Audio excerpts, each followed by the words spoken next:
vous allez bien. On se retrouve aujourd'hui dans une vidéo avec 5 astuces pour soigner ses boutons de façon naturelle. Avant de commencer cette vidéo et d'aller un petit peu plus loin, j'avais envie de faire 2 disclaimers qui me semblent très importants avant quoi que ce soit dans cette vidéo. Le premier disclaimer, c'est que les conseils que je vous présente dans cette vidéo ne fonctionnent pas sur toutes les sortes de boutons. Personnellement, j'ai de l'acné, ça ne fonctionne pas à 100%, ça peut atténuer et faire du bien à la peau, mais ça ne va pas vous les enlever à 100%. En revanche, si vous avez des petits boutons de temps en temps, ceux qu'on peut enlever, ceux qui sont pas très gros mais qui nous gênent quand même, le matin on se réveille, on en a un, on sait pas quoi faire, ce genre de conseil peut vous aider et fonctionne. Donc voilà, ça c'était le premier disclaimer. Deuxième disclaimer, pour éviter encore une grosse polémique sur les réseaux sociaux et parce que je ne veux que votre bien, n'oubliez pas de bien tester les produits dont je vais vous parler dans cette vidéo avant quoi que ce soit, puisqu'effectivement certaines personnes peuvent être allergiques à certains des produits que je présente dans cette vidéo.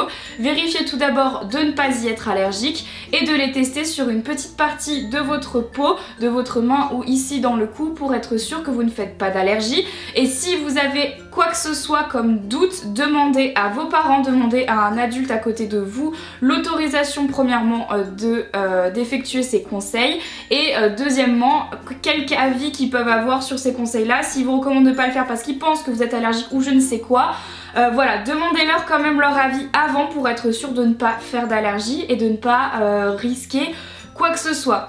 Troisième petite chose que je vais dire et après j'arrête, dans cette vidéo j'utilise des produits naturels qu'on peut tous trouver à côté de chez soi. La seule chose étant que certains des produits qu'on utilise vont forcément vous faire des petits picotements sur la peau. C'est normal, c'est dû aux vertus antiseptiques. Ça risque un petit peu de picoter, ça ne veut pas pour autant dire que vous faites une allergie. Par exemple, il y a un conseil sur l'ail que vous allez voir juste après. Ça picote un petit peu, ça me picote un petit peu, c'est normal, mais vous ne le laissez pas poser pendant 4 heures. Et si la douleur est intenable, ne faites pas ce conseil, tout simplement. Donc voilà, c'était tout ce que j'avais à dire avant de commencer cette vidéo pour être sûr qu'on est tous d'accord. Donc voilà, en tout cas, j'espère que la vidéo va vous plaire et je vous retrouve juste après. Avant toute chose et d'appliquer tout conseil, on va venir ouvrir les pores de sa peau. Donc vous avez 2 méthodes, soit la méthode eau chaude et compresse. Vous trempez des compresses stérilisées dans de l'eau chaude qu'on applique ensuite sur les zones de la peau où on veut ouvrir les pores. Et la deuxième solution, c'est de mettre son visage au-dessus de l'eau chaude avec une serviette sur sa tête, de manière à ce que l'eau chaude et la vapeur ouvrent les pores de la peau. Et ça va permettre en fait une meilleure absorption des produits qu'on va venir appliquer par la suite sur notre visage. Une fois que c'est fait, on va ensuite pouvoir passer au premier conseil. Alors mon premier conseil, c'est un mélange de citron et d'huile de noisette. Le citron, on connaît tous, c'est un antiseptique naturel. Je vous recommande de prendre un citron entier et de le couper en deux pour en extraire le jus et de ne pas spécialement prendre le jus tout fait. Je pense que c'est quand même mieux.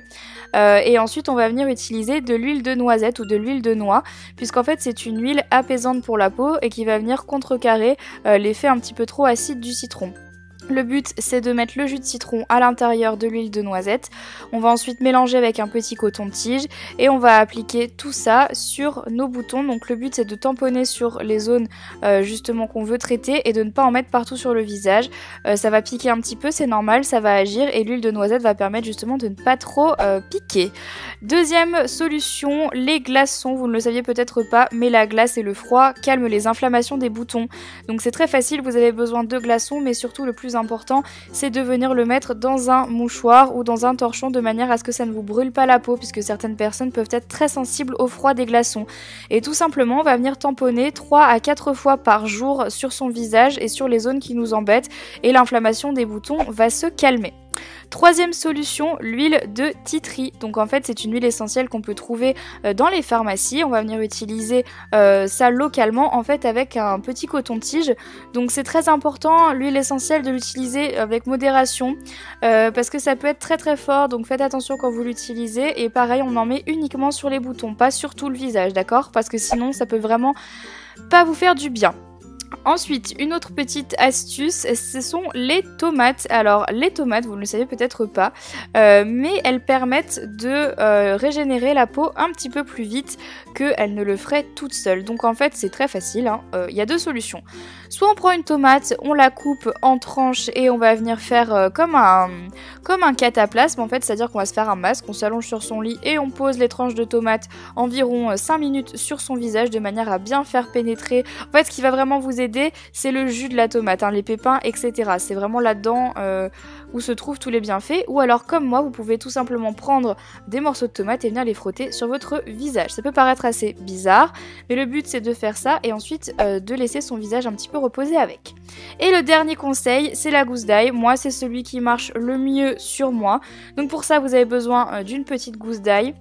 Alors, vous faites attention quand vous faites cette technique-là, comme je vous l'ai dit tout à l'heure, ça risque un petit peu de piquer. Le but c'est de couper et de venir l'appliquer sur vos boutons. Donc là, moi j'en ai quand même pas mal, donc je le fais partout. Sinon, vous tamponnez sur la zone justement qui vous embête. Alors, le but c'est que bien évidemment ça va piquer un petit peu, c'est normal puisque ça agit, c'est un antiseptique naturel. Mais le but c'est de ne pas le laisser poser trop longtemps, comme vous pouvez le voir, au bout de 3-4 secondes, je viens tout de suite rincer avec de l'eau et avec une compresse de manière à ne surtout rien laisser de l'ail sur mon visage. C'est vraiment très très important. Donc voilà tout le monde, cette vidéo est terminée, j'espère qu'elle vous a plu et surtout qu'elle vous a aidé. N'hésitez pas à me dire d'ici quelques jours en ayant appliqué ces conseils si ça a marché sur vous ou pas, mais normalement ça devrait plutôt bien fonctionner. Je vous recommande de faire le conseil de votre choix 1 à 2 fois par semaine, généralement c'est ce qui marche le mieux et surtout le premier conseil, vous l'avez vu, c'est de bien ouvrir les pores de sa peau pour permettre une meilleure absorption du produit et du coup ça fonctionnera beaucoup mieux. En tout cas j'espère que cette vidéo vous a plu, n'hésitez pas à me rejoindre sur les réseaux sociaux, Facebook, Twitter, Instagram, mon blog et ma chaîne de vlog. Tous les liens sont dans la barre d'infos, comme d'habitude, à liker la vidéo si elle vous a plu et à vous abonner à la chaîne si ce n'est toujours pas fait. Sur ce, je vous embrasse très très fort, je fais plein de gros bisous et je vous dis à mercredi prochain dans une nouvelle vidéo. Bye bye.